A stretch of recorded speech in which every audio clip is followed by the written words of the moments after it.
Hello everyone, welcome to Master Cherry Mom YouTube channel. So I hope you all are doing absolutely fine. And आज हम जिस बारे में बात करने वाले हैं वो है कि ऐसे कौन सी कारण है, ऐसी कौन सी बातें हैं जिनकी वजह से 8वें महीने में बच्चे की जो मूवमेंट है, जो उसकी हलचल करना होता है, वो कम क्यों हो जाता है, वो किस वजह से होता है, उस बारे में बात करते हैं।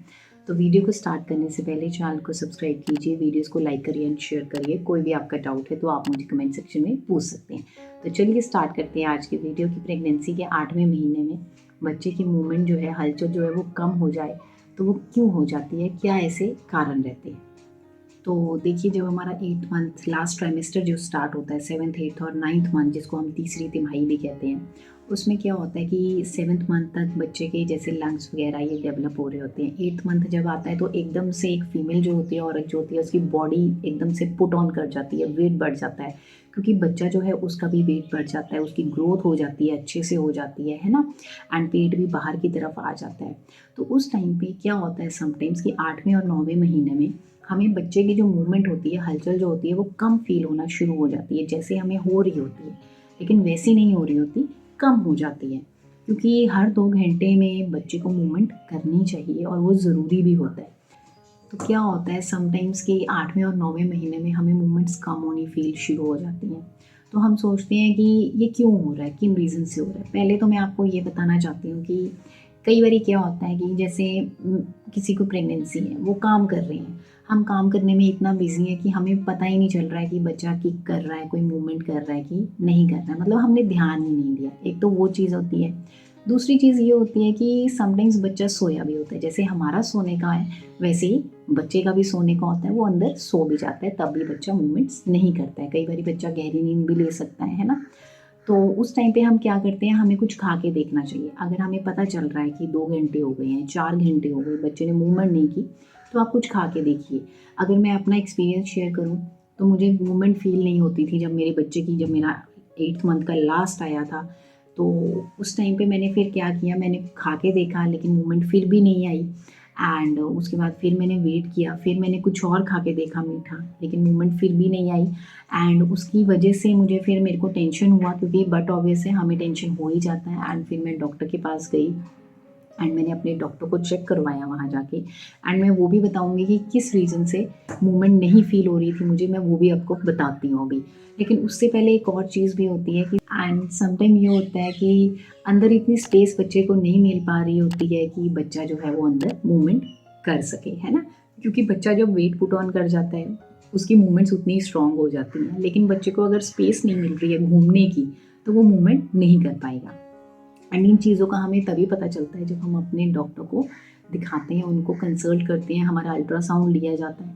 फिर पता चलता है कि हाँ, बच्चा ठीक है, कोई प्रॉब्लम तो नहीं है, एंड ये क्यों ऐसा हो रहा है कि बच्चा मूव नहीं कर पा रहा है। एंड अब उसके बाद थोड़ा-सा अगर हम देखें, कुछ ऐसी चीज़ें कॉम्प्लिकेशन भी होती हैं कि वो थोड़ा डेंजरस हो जाता है कि हाँ, ये खतरे वाली बात है। तो जैसा कि मैंने अपना केस बताया कि मेरे टाइम में मूवमेंट बच्चे की मुझे फ़ील नहीं हो रही थी, 4-5 घंटे हो गए। जब मैं डॉक्टर के पास गई, उन्होंने मेरा अल्ट्रासाउंड करवाया।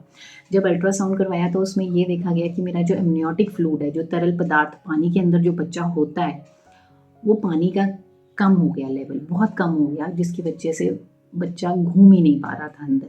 तो उसके बाद मुझे ड्रिप्स लगाई गई एंड मेरा जो एमनियोटिक फ्लूइड का लेवल था उसको नॉर्मल करने के लिए मुझे हफ्ते में कंटिन्यूटी में 3 डेज़ के लिए फिर ड्रिप्स लगी थी।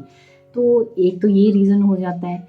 नेक्स्ट जो रीज़न होता है वो अम्बिकल कॉर्ड का होता है कि जो कॉर्ड जो होती है जिससे बच्चा जुड़ा हुआ होता है हमारे साथ, कई बारी क्या होता है कि वो बच्चे के गले में अगर लिपट जाती है तो उस टाइम पे बच्चे को कोई प्रॉब्लम हो रही है, उस वजह से भी बच्चा जो है मूवमेंट नहीं करेगा, एंड वो भी तभी पता चलता है जब अल्ट्रासाउंड होता है। एंड समटाइम्स ये भी होता है अगर कोई प्लेसेंटा प्रॉब्लम आ रही है, अगर अंदर ही अंदर कोई प्लेसेंटा की वजह से इशू आ रहा है, जैसे कि क्योंकि प्लेसेंटा की तरफ से ही हमारे बच्चे को ऑक्सीजन जा रहा है, ब्लड जा रहा है, लेकिन अगर प्लेसेंटा में कोई प्रॉब्लम आ गई है तो बच्चे को ऑक्सीजन और ब्लड सप्लाई में रुकावट आएगी, और अगर रुकावट आएगी तो बट ऑब्वियस है हमारा बच्चा अंदर मूवमेंट नहीं करेगा, क्योंकि उसके लिए तो प्लेसेंटा के थ्रू ही जितना भी खाना पीना न्यूट्रिशन जो है वो उसी के थ्रू जा रहा है।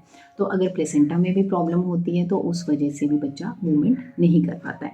उसके बाद ये चीज़ होती है कि अगर कोई इन्फेक्शन हो गया है, अगर हमारे कोई वेजाइनल एरिया से कोई ऐसा इन्फेक्शन हो गया है, तो उस वजह से भी बच्चा जो है, क्योंकि वो इन्फेक्शन धीरे धीरे ऊपर की तरफ जाएगा, एंड जब वो इन्फेक्शन हो रहा है तो बट ऑब्वियस है बच्चा तब भी मूवमेंट नहीं करता है, मूवमेंट्स बहुत कम हो जाती हैं।